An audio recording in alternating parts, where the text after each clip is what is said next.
Hello everyone, once again welcome to Realistic Academy daily current affairs lectures. आज है 22 सितंबर और 22 सितंबर से जुड़ी जितनी भी करंट अफेयर्स होंगी सबको हम इस वीडियो में डिस्कस करेंगे। साथ ही साथ कल 21 सितंबर सोमवार की सभी करंट अफेयर्स को इसी वीडियो में डिस्कस करेंगे, क्योंकि सोमवार को हम ज़्यादा से ज़्यादा एमसीक्यू के साथ पिछले सप्ताह की जितनी भी इंपॉर्टेंट करंट अफेयर्स होती हैं सबको रिवीजन के तौर पर लेकर आते हैं। तो 21 सितंबर की भी करंट अफेयर्स, जितने भी इंपॉर्टेंट करंट अफेयर्स हैं सबको इस वीडियो में डिस्कस करेंगे। तो चलिए शुरू करते हैं। अगर आप आज के करंट अफेयर्स का पीडीएफ डाउनलोड करना चाहते हैं तो आपको टेलीग्राम ग्रुप में मिल जाएगा। टेलीग्राम ग्रुप का लिंक डिस्क्रिप्शन में दे दिया गया है, या आप टेलीग्राम ऐप पे रियलिस्टिक एकेडमी सर्च करके भी ज्वाइन कर सकते हैं। तो चलिए राष्ट्रीय न्यूज जो देश के अंदर होने वाली घटनाओं पे नजर डालते हैं। सबसे पहले, पहली बार भारत के 8 सागर तटों की प्रतिष्ठित अंतर्राष्ट्रीय इको लेवल ब्लू फ्लैग प्रमाण पत्र के लिए सिफारिश की गई।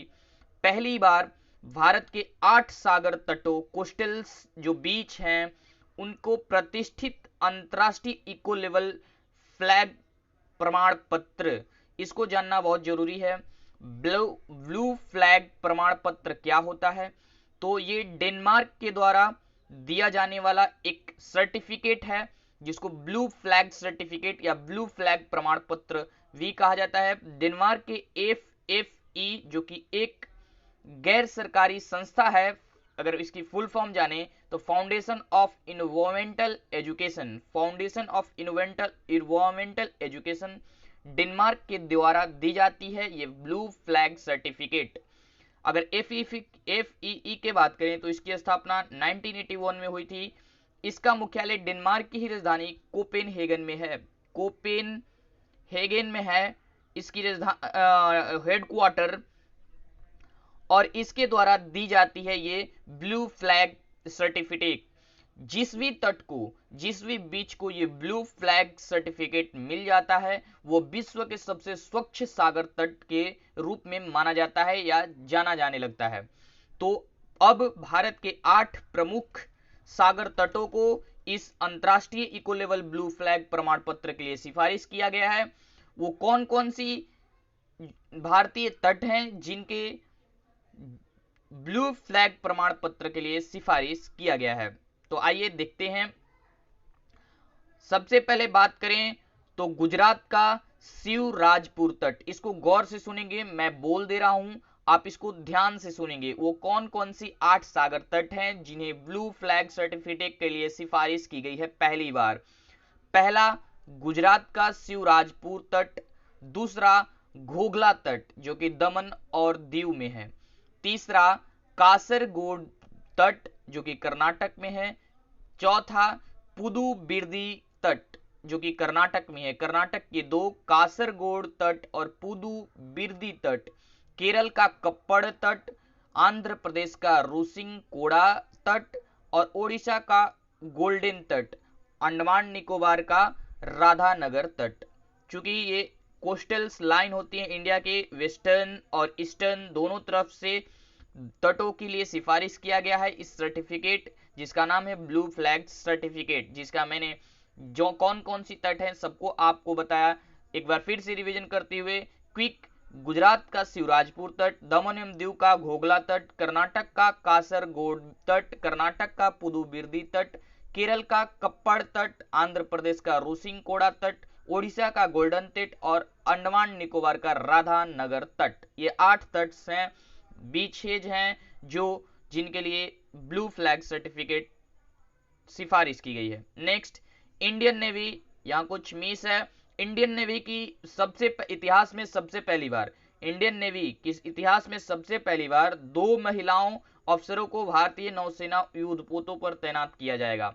इन भारतीय जल सेना के इतिहास में पहली बार ऐसा हो रहा है कि महिला ऑफिसर, 2 महिला ऑफिसर को नौसेना की युद्धपोतों के लिए, युद्धपोत मतलब वारशिप के लिए तैनात किया जाएगा। वो कौन कौन सी 2 महिलाएं हैं? वो सब लेफ्टिनेंट, मैं नाम लिख दे रहा हूं, सब lieutenant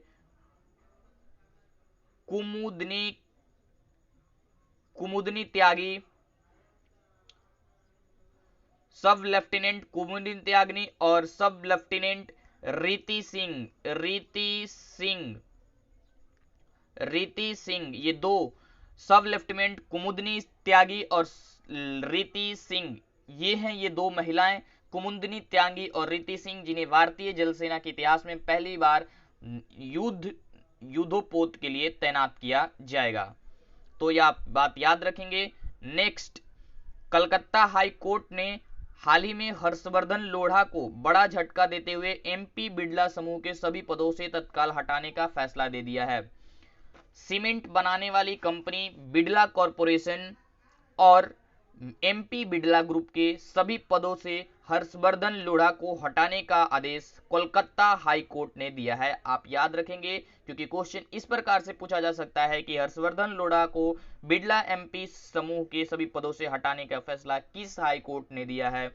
Calcutta high court is the right answer. Okay, अगर इसके बारे में थोड़ा सा जानने की कोशिश करें तो एमपी बिड़ला समूह या कंपनी जो कि एक सीमेंट का कंपनी है, इसके मालिकाना हक है जो वो प्रिय बंदा देवी का है, जो कि जिनकी अब मृत्यु हो गई है। ये दिवंगत प्रियवंदा देवी की ये कंपनी है जिसके अभी जिनके मृत्यु के बाद इस कंपनी को संभाल रहे थे हर्षवर्धन लोढ़ा, इसके सभी कामकाज संभाल रहे थे, चेयरपर्सन भी थे इस एमपी बिड़ला समूह के। लेकिन कलकत्ता हाई कोर्ट के अनुसार ये एमपी बिड़ला समूह के विरोध में या इसके कहिए कि लाभकारी नहीं, मतलब कि इसके विरोध में जाकर ये काम कर रहे थे, जिसकी वजह से कलकत्ता हाई कोर्ट ने इन्हें तत्काल सभी पदों से हटाने के लिए फैसला दिया है। ठीक है, नेक्स्ट बढ़ते हैं। प्रधानमंत्री ने बिहार में कनेक्टिविटी को बढ़ाने के लिए 9 परियोजनाओं का शिलान्यास किया है। अभी प्रधानमंत्री जी द्वारा 9 परियोजनाओं को बिहार में शुरू किया गया। साथ ही आपको बता दें कि अभी हाल ही में प्रधानमंत्री द्वारा 12 परियोजनाओं को बिहार में शुरू किया गया था और लगातार बिहार के लिए प्रधानमंत्री ने पुनः एक बार 9 परियोजनाओं को शिलान्यास किया है, जिसमें घर तक फाइबर केबल नेटवर्क तथा राजमार्ग से जुड़ी परियोजनाएं शामिल हैं।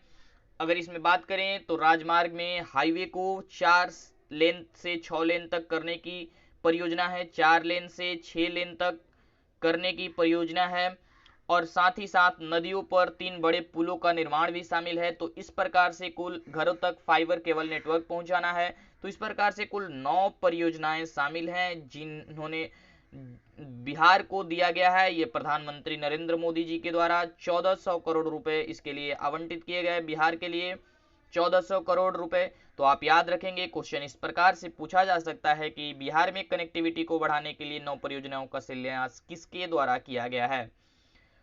तो याद रखिए आप। नेक्स्ट बढ़ते हैं, अंतरराष्ट्रीय न्यूज जानने की कोशिश करते हैं।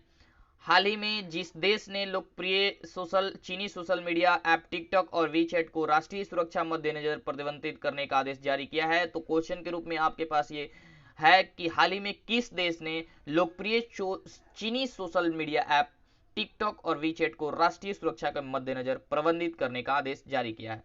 तो भारत के बाद अमेरिका के राष्ट्रपति डोनाल्ड ट्रंप ने 15 सितंबर तक इसके बारे में जुड़ी सभी खबर आपको दी जाएगी। 15 सितंबर तक इन्होंने टिकटॉक और वीचैट का मालिकाना हक किसी अमेरिकी कंपनी को बेचने का आदेश जारी किया था। 15 सितंबर को अमेरिका के राष्ट्रपति द्वारा यह जारी किया गया था कि आप टिकटॉक या वीचैट की मालिकाना हक किसी अमेरिकी कंपनी को बेच दें, अदरवाइज वरना हम इसे अमेरिका में बैन कर दिया जाएगा।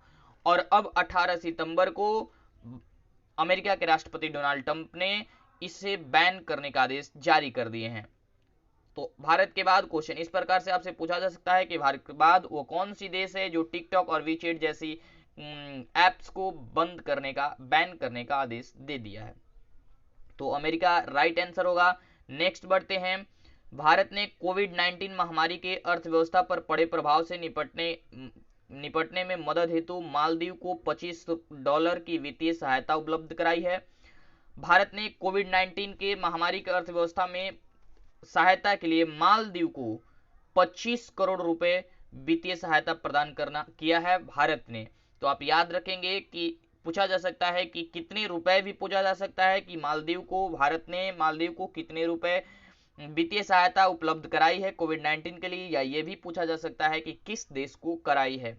तो वो Maldives is the correct answer and 25 crore रुपए मालदीव को कोविड-19 के से उभरने के लिए भारत ने उपलब्ध कराया है। नेक्स्ट बढ़ते हैं, मंत्रालय से संबंधित कुछ न्यूज जानने की कोशिश करते हैं। प्रधानमंत्री मोदी जी ने, नरेंद्र मोदी जी ने 2 अक्टूबर को करेंगे ये वैभव सीट का उद्घाटन। वैभव VAIBHAV वैभव सम्मेलन, समिट कहने का मतलब सम्मेलन, वैभव सम्मेलन का उद्घाटन करेंगे 2 अक्टूबर को नरेंद्र मोदी जी प्रधानमंत्री। वैभव, अगर बात करें इसकी जानकारी के बारे में थोड़ी सी, तो वैभव जिसका पूरा नाम है वैश्विक, VAI से वैश्विक, VH से भारतीय और V से BHA से भारतीय और V से वैज्ञानिक शिखर सम्मेलन, इसका नाम है वैश्विक भारतीय वैज्ञानिक शिखर सम्मेलन, इसका पूरा नाम है। इसकी उद्घाटन 2 अक्टूबर को प्रधानमंत्री नरेंद्र मोदी द्वारा की जाएगी। अगर थोड़ा गौर करेंगे आप अगर, तो 2 अक्टूबर को महात्मा गांधी का जयंती भी पड़ता है। महात्मा गांधी की जयंती के दिन ही, महात्मा गांधी के जयंती के दिन ही महीने भर तक ये चलेगा सम्मेलन, वैभव सम्मेलन, जिसकी उद्घाटन 2 अक्टूबर महात्मा गांधी की जयंती पर नरेंद्र मोदी जी करेंगे। इस महीने भर चलने वाले शिखर सम्मेलन में ऑनलाइन तरीके से वैज्ञानिकों और शोधकर्ताओं के बीच विचार विमर्श सत्र आयोजित किए जाएंगे। तो अब इंपॉर्टेंट हो सकता है क्योंकि 2 अक्टूबर से इस सम्मेलन का शुरुआत किया जाएगा, इसके उद्घाटन नरेंद्र मोदी जी करेंगे। नेक्स्ट, कुपोषण को नियंत्रित करने के लिए आयुष WC मंत्रालय ने किया समझौता।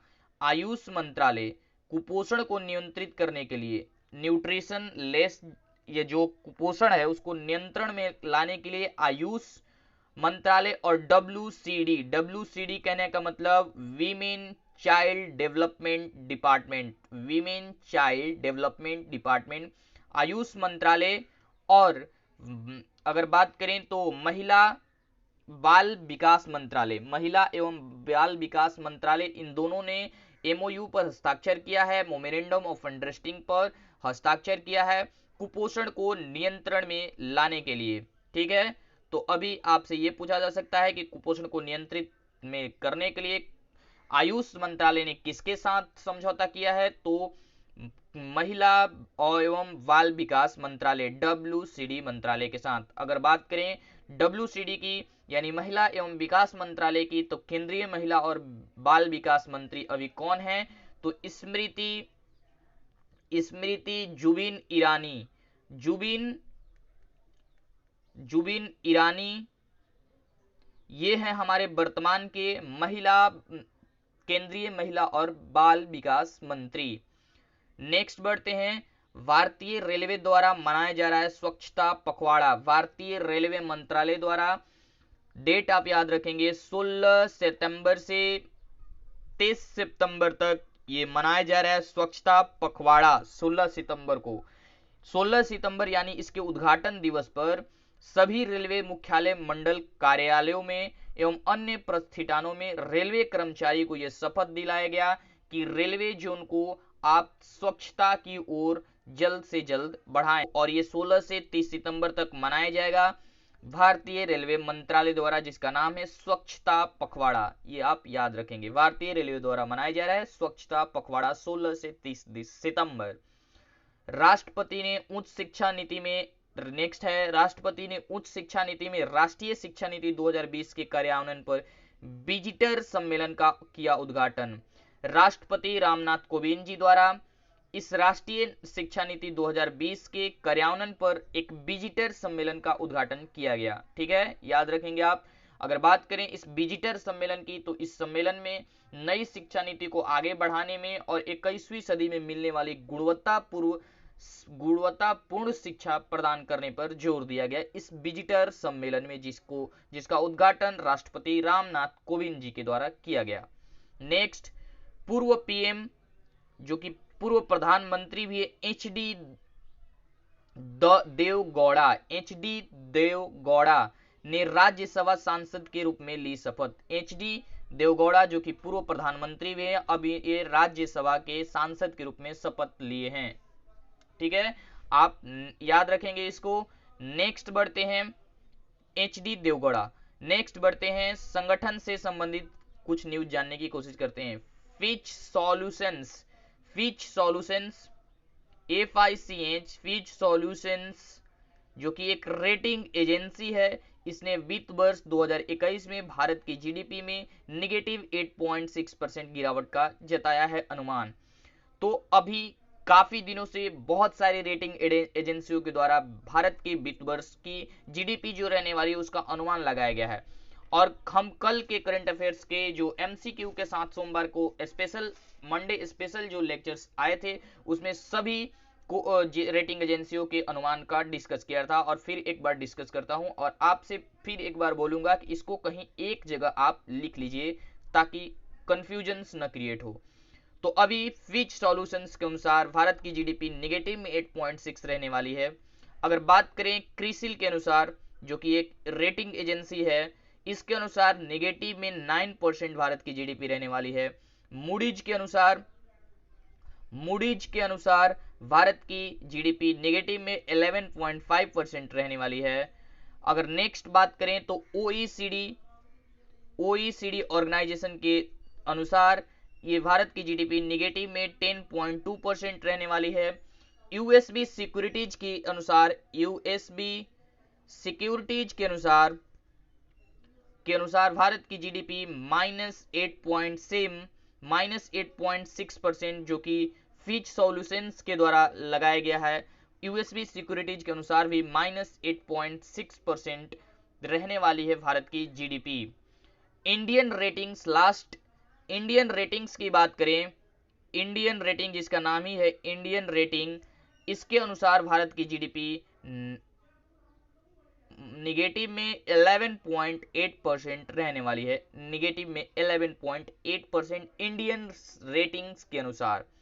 तो इतनी क्रिसिल के अनुसार नेगेटिव में 9%, मूडीज के अनुसार नेगेटिव में 11.5%, OECD के अनुसार नेगेटिव में 10.2%, यूएसबी सिक्योरिटीज के अनुसार नेगेटिव में 8.6% और इंडियन रेटिंग्स के अनुसार नेगेटिव में 11.8%। और आज एक फिच सॉल्यूशंस के अनुसार नेगेटिव में 8.6% भारत की जीडीपी रहने वाली है। इसको कहीं एक जगह आप लिख लें ताकि आपको कंफ्यूजन न हो। नेक्स्ट बात करें HOCL को, उसके सभी उत्पादों के लिए bureau of Indian standard certification BIS bureau of Indian certification इस HOCL के सभी उत्पादों, HOCL क्या है? Hindustan organic chemicals limited, Hindustan organic chemical limited ये रसायन के उद्योग की शीर्ष इकाई है, भारत की शीर्ष इकाई है। रसायन के उत्पादन में हमेशा से अग्रणी रहा है ये हिंदुस्तान ऑर्गेनिक केमिकल लिमिटेड। अब इसके उत्पाद जितने भी प्रोडक्ट्स हैं इनको मिल गया है ब्यूरो इंडियन स्टैंडर्ड सर्टिफिकेशन। कहने का मतलब ये किसी भी प्रोडक्ट्स, फूड और केमिकल से रिलेटेड प्रोडक्ट्स की जो है क्वालिटी को नजर करता है, चिन्हित करता है, क्वालिटी के बारे में बताता है bureau of Indian certification standard certification. और अब इसे हिंदुस्तान ऑर्गेनिक केमिकल लिमिटेड के सभी उत्पादों को दे दिया गया है, आप याद रखेंगे। नेक्स्ट, रॉ के पूर्व प्रमुख अनिल थस्सामा को जितने साल के लिए राष्ट्रीय तकनीकी अनुसंधान संगठन NTRO का नया अध्यक्ष बनाया गया है, तो ये 2 साल। क्वेश्चन के फॉर्म में ये दिया गया है आपको कि रॉ जो कि एक एजेंसी है, खुफिया एजेंसी है, रॉ, इसके पूर्व प्रमुख अनिल थस्माना को 2 साल के लिए राष्ट्रीय तकनीकी अनुसंधान संगठन NTRO, जिसे इंग्लिश में National Technical Research Organisation NTRO, National Technical Research Organisation, राष्ट्रीय तकनीकी अनुसंधान संगठन का नया अध्यक्ष बनाया गया है। इनको 2 साल के लिए इस NTRO के नए अध्यक्ष के रूप में बनाया गया है, जो कि अभी पूर्व जो कि रॉ के प्रमुख रहे हैं, हेड रहे हैं, रॉ के पूर्व हेड, फॉर्मर हेड रह चुके हैं अनिल थस्माना। नेक्स्ट आप देखेंगे अंतरराष्ट्रीय मुद्रा कोष IMF अंतर्राष्ट्रीय मुद्रा कोष के कार्यकारी निदेशक का सलाहकार जिसे नियुक्त किया गया, ये भी क्वेश्चन के फॉर्म में दिया गया है। तो इसका आंसर है सीमांचल, मैं लिख देता हूं सीमांचल दास। सीमांचल दास को IMF अंतर्राष्ट्रीय मुद्रा कोष के कार्यकारी निदेशक के रूप में का सलाहकार नियुक्त किया गया है, सीमांचल दास को। अब इन्हें ये 3 साल तक इस पद पे बने रहेंगे, यानी कि सीमांचल दास को 3 साल के लिए IMF के कार्यकारी निदेशक का सलाहकार चुना गया है। अगर IMF की बात करें, अंतर्राष्ट्रीय मुद्रा कोष की थोड़ी सी बात करें, तो ये एक संस्था है जो अपने सदस्य देशों की आर्थिक स्थिति पर नजर रखता है, आर्थिक स्थिति पर, और ये अपने सदस्य देशों को आर्थिक और तकनीकी सहायता प्रदान करता है। ये अंतर्राष्ट्रीय मुद्रा कोष संस्था IMF संस्था, और इसके नए निदेशक का सलाहकार, कार्यकारी निदेशक का सलाहकार सीमांचल दास को नियुक्त किया गया है 3 सालों के लिए। नेक्स्ट, खेल, कला और धर्म से संबंधित न्यूज जानने की कोशिश करते हैं। तो अभी इमेज अवार्ड 2020 का 72वां संस्करण जो है वो लाइव होस्ट किया गया। ये किसके द्वारा लाइव होस्ट किया गया? तो जिम्मी किमले के द्वारा इमी अवार्ड्स का 72वां संस्करण होस्ट किया गया। अगर बात करें इमेज अवार्ड 2020 की, तो ये एक अमेरिकी अवार्ड है, अमेरिका में इसे दिया जाता है, और ये टेलीविजन से संबंधित, टेलीविजन की दुनिया में बेस्ट रिजल्ट को दिया जाता है। जितने भी, चाहे वो ड्रामा हो गए, कॉमेडी सीरीज हो गई, ड्रामा सीरीज हो गई, इनको बेस्ट ड्रामा, बेस्ट कॉमेडी और बेस्ट एक्टर्स को ये इमी अवार्ड सम्मानित किया जाता है। तो अगर बात करें सबसे बेस्ट ड्रामा सीरीज की, तो वो सक्सेशन निकल के आई है। सक्सेशन बेस्ट ड्रामा सीरीज का खिताब जीता है सक्सेशन। बेस्ट लिमिटेड सीरीज की बात करें, लिमिटेड सीरीज जिसे हिंदी में बेस्ट मिनी सीरीज भी कहा जाता है, तो वो वॉचमैन आप याद रखेंगे। इसके सभी पुरस्कारों की मैं आपको बता देता हूं, ध्यान से सुनेंगे आप। वॉचमैन इसकी सबसे best mini series, limited series के रूप में उभर के आई है। और बेस्ट अगर बात करें तो कॉमेडी सीरीज की, तो सिक्टस क्रीक बेस्ट ड्रामा सीरीज तो सक्सेशन आई है, बेस्ट कॉमेडी सीरीज सिक्टस क्रीक, और बेस्ट लिमिटेड सीरीज आई है वॉचमैन। ये 3 आप याद रखेंगे।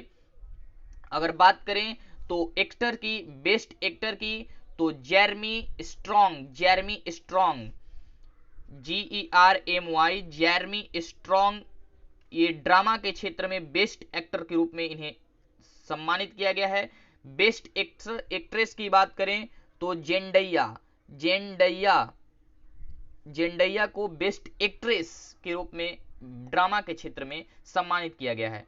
तो इतनी चीजें अभी आपको याद रखनी है। नेक्स्ट बढ़ते हैं और महत्वपूर्ण दिवस देखते हैं। अंतर्राष्ट्रीय शांति दिवस 21 सितंबर को मनाया गया, और विश्व अल्जाइमर दिवस भी 21 सितंबर को मनाया गया। 2 दिवस, अंतर्राष्ट्रीय शांति दिवस इंटरनेशनल पीस डे और विश्व वर्ल्ड अल्जाइमर दिवस मनाया गया 21 सितंबर को। पहले देखते हैं अंतर्राष्ट्रीय शांति दिवस। ये महात्मा गांधी के अहिंसावादी को याद दिलाने के लिए पूरे विश्व स्तर पर मनाया जाता है ये अंतर्राष्ट्रीय शांति दिवस, जिसकी शुरुआत 1981 से की गई थी। इसमें क्या किया जाता है कि शांति के क्षेत्र में जागरूकता बढ़ाया जाता है, या महात्मा गांधी के अहिंसावादी फिलॉसफी को प्रमोट किया जाता है। तो अगर बात करें इस बार की इसकी थीम यानी विषय की, तो इसका विषय इस बार का रहा है शेपिंग पीस टुगेदर। इंपॉर्टेंट है, याद रखिएगा। शेपिंग पीस टुगेदर विषय काफी बार पूछ लिया जाता है। शेपिंग पीस टुगेदर इसका इस बार का अंतर्राष्ट्रीय शांति दिवस का इस बार का थीम शेपिंग पीस टुगेदर रहा है। नेक्स्ट अगर बात करें तो विश्व अल्जाइमर दिवस 21 सितंबर को मनाया गया। ये अल्जाइमर क्या है? अल्जाइमर एक मस्तिष्क से जुड़ी बीमारी है जिसमें व्यक्ति धीरे धीरे अपनी याददाश्त खोने लगता है, और काफी दिन के बाद ये व्यक्ति जिसको अल्जाइमर रोग हो जाता है वो किसी की चेहरा पहचानने तक की उसके पास याददाश्त नहीं रह जाती है। तो इसका अगर बात करें तो कोई अभी तक इलाज नहीं है, और इसी दिन को चिन्हित करने के लिए विश्व अल्जाइमर दिवस इस रोग को के बारे में जागरूकता को बढ़ाने के लिए, इससे संबंधित भ्रमाएं जो भ्रमिति फैली है उसके बारे में जागरूकता बढ़ाने के लिए विश्व अल्जाइमर दिवस मनाया जाता है 21 सितंबर को। इसकी अगर थीम की बात करें इस बार की, तो इसकी थीम है लेट्स टॉक अबाउट, आप ध्यान रखेंगे, लेट्स टॉक अबाउट डेमेंशिया,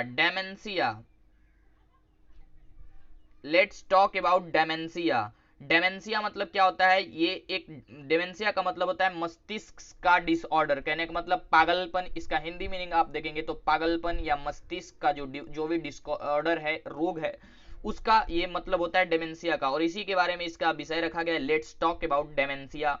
इस अल्जाइमर दिवस का इस बार का विषय रहा है 2020 का। अंतर्राष्ट्रीय तटीय सुरक्षा दिवस 2020 19 सितंबर को मनाया गया। तटीय सुरक्षा दिवस भी 19 सितंबर को मनाया गया। ये 21 सितंबर को विश्व अल्जाइमर दिवस, अंतर्राष्ट्रीय शांति दिवस 21 सितंबर को, 19 सितंबर को अंतर्राष्ट्रीय तटीय स्वच्छता दिवस भी मनाया गया। इसमें सभी तटों के जो भी गंदगी है उसको हटाने के लिए या खत्म करने के लिए, जड़ से उखाड़ फेंकने के लिए इसकी जागरूकता बढ़ाई जाती है लोगों तक। और अगर बात करें इसकी इस बार की थीम की, विषय की, तो ये अचीविंग और ट्रांस फ्री कोस्ट लाइन, जो तट है वो एक कचरा से फ्री हो सके, इस कोस्टल लाइन, जितने भी कोस्टल लाइन है वो कचरा से फ्री मुक्त हो सके, इस लक्ष्य को अचीविंग करने का ये इस बार का विषय रहा है, achieving a trash free coastline. तो ये विश्व अल्जाइमर दिवस 21 सितंबर को मनाया जाता है। इतने करंट अफेयर्स आज के रिलेटेड थे। अब हम इनसे जुड़ी सभी क्वेश्चंस को करेंगे, सभी क्वेश्चंस अटेम्प्ट करिएगा और चेक कीजिए कि आपने इस पिछले एडिटोरियल पार्ट से कितना ग्रैब किया और कितना कैच किया। पहला क्वेश्चन आपके पास है, हाल ही में किस देश के पूर्व प्रधानमंत्री जॉन टर्नर का 91 वर्ष की उम्र में निधन हो गया है। तो ये क्वेश्चन मैं आपके लिए कल के लिए सेट किया हूं। कल आप हमें बताएंगे कि हाल ही में किस देश के पूर्व प्रधानमंत्री जॉन टर्नर का 91 वर्ष की उम्र में निधन हो गया। आपके पास ऑप्शन है नेपाल, कनाडा, जापान, रूस। आप इसे कमेंट बॉक्स में बताएं कल के लिए, कल इसे पुनः डिस्कस किया जाएगा। हाल ही में नेक्स्ट क्वेश्चन, हाल ही में किस देश ने लोकप्रिय चीनी सोशल मीडिया ऐप टिकटॉक और वीचैट को राष्ट्रीय सुरक्षा के मद्देनजर प्रबंधित करने का आदेश जारी किया है। ऑप्शन है Nepal, Pakistan, Bangladesh, America. D is the correct option. America ने सोशल मीडिया ऐप टिकटॉक और वीचैट को बैन करने का आदेश जारी कर दिया है। भारत ने कोविड-19 महामारी के अर्थव्यवस्था पर पड़े प्रभाव से निपटने में मदद हेतु मालदीव को कितने $रुपए की वित्तीय सहायता उपलब्ध कराई है। 25 crore dollar, 15 crore dollar, 20 crore dollar, 30 crore dollar. तो अभी मैंने बताया 25 करोड़ डॉलर मालदीव को वित्तीय सहायता प्रदान करेगा भारत। अंतर्राष्ट्रीय मुद्रा कोष IMF के कार्यकारी निदेशक का सलाहकार किसे नियुक्त किया गया है। आपके पास ऑप्शन है Anil Agarwal, Seemanchal Das, Rahul Sachdeva, Mohan Tyagi. Correct option is the B, Seemanchal Das को IMF के कार्यकारी निदेशक का सलाहकार 3 सालों के लिए नियुक्त किया गया है। नेक्स्ट, अंतर्राष्ट्रीय शांति दिवस निम्न में से किस दिन मनाया जाता है। 21 सितंबर, 22 सितंबर, 19 सितंबर, 20 सितंबर। अंतर्राष्ट्रीय शांति दिवस ए इज द करेक्ट ऑप्शन। 21 सितंबर को इंटरनेशनल पीस डे मनाया जाता है। नेक्स्ट, रॉ के प्रमुख अनिल थस्माना को कितने साल के लिए राष्ट्रीय तकनीकी अनुसंधान संगठन NTRO का नया अध्यक्ष बनाया गया है। 5 साल, 4 साल, 3 साल, 2 साल। तो अभी मैंने बताया करेक्ट ऑप्शन इज डी, 2 सालों के लिए अब अनिल थस्माना NTRO का नया अध्यक्ष रहेंगे। हाल ही में किस देश में कोरोना के बढ़ते संक्रमण के कारण दूसरी बार देशव्यापी लॉकडाउन लगाया गया है। ऑप्शन है आपके पास भारत, चीन, रूस, इजराइल। तो अभी इजराइल में D is the correct option. Israel देश में दूसरी बार देशव्यापी लॉकडाउन लगाया गया है कोरोना के बढ़ते संक्रमण को देखते हुए। नेक्स्ट, किस हाई कोर्ट ने हाल ही में हर्षवर्धन लोढ़ा को बड़ा झटका देते हुए MP बिड़ला समूह के सभी पदों से तत्काल हटाने का फैसला दिया है। तो करेक्ट ऑप्शन होगा ए, कोलकाता हाई कोर्ट ने हर्षवर्धन लोढ़ा को झटका देते हुए बिड़ला समूह के सभी पदों से हटाने का आदेश दिया है। फिच सॉल्यूशंस के अनुसार वित्त वर्ष, यहाँ पे वित्त वर्ष 21 होगा, वित्त वर्ष 21 की जीडीपी कितने प्रतिशत अनुमान लगाया है, डैश कितने प्रतिशत अनुमान लगाया है, ए -11.5%, -9%, -10.2%, -8.6%। Correct option is the D, -8.6% Fitch solutions के अनुसार भारत की जीडीपी रहने वाली है। अब पिछले लेक्चर्स यानी कि 20 सितंबर 21 को लेक्चर्स नहीं आते हैं सोमवार को हम एमसीक्यू मोस्ट इंपॉर्टेंट पिछले वीक के जितने भी करंट अफेयर्स होते हैं उनको रिवीजन के तौर पर लेके आते हैं। तो 20 सितंबर की क्वेश्चन था हमारा, हाल ही में किस सोशल मीडिया कंपनी ने टिकटॉक जैसे शॉर्ट्स वीडियो ऐप लॉन्च किया है। ऑप्शन है आपके पास फेसबुक, ट्विटर, यूट्यूब, इंस्टाग्राम। इसको कमेंट बॉक्स में जवाब देने के लिए मैंने कहा था और इसका करेक्ट ऑप्शन सी होगा। C is the correct option. YouTube social media TikTok जैसे शॉर्ट्स वीडियो ऐप लॉन्च किया है। क्वेश्चन है कल के लिए, इसके बारे में जितनी आपको पता होगी कमेंट बॉक्स में लिखिएगा। क्वेश्चन है आपके पास, हाल ही में किस केंद्रीय मंत्री ने मोदी कैबिनेट से कृषि संबंधी विधेयक का विरोध करते हुए अपने पद से इस्तीफा दे दिया है। पुरुषोत्तम रूपाला, कैलाश चौधरी, हरसिमरत कौर, नरेंद्र सिंह तोमर।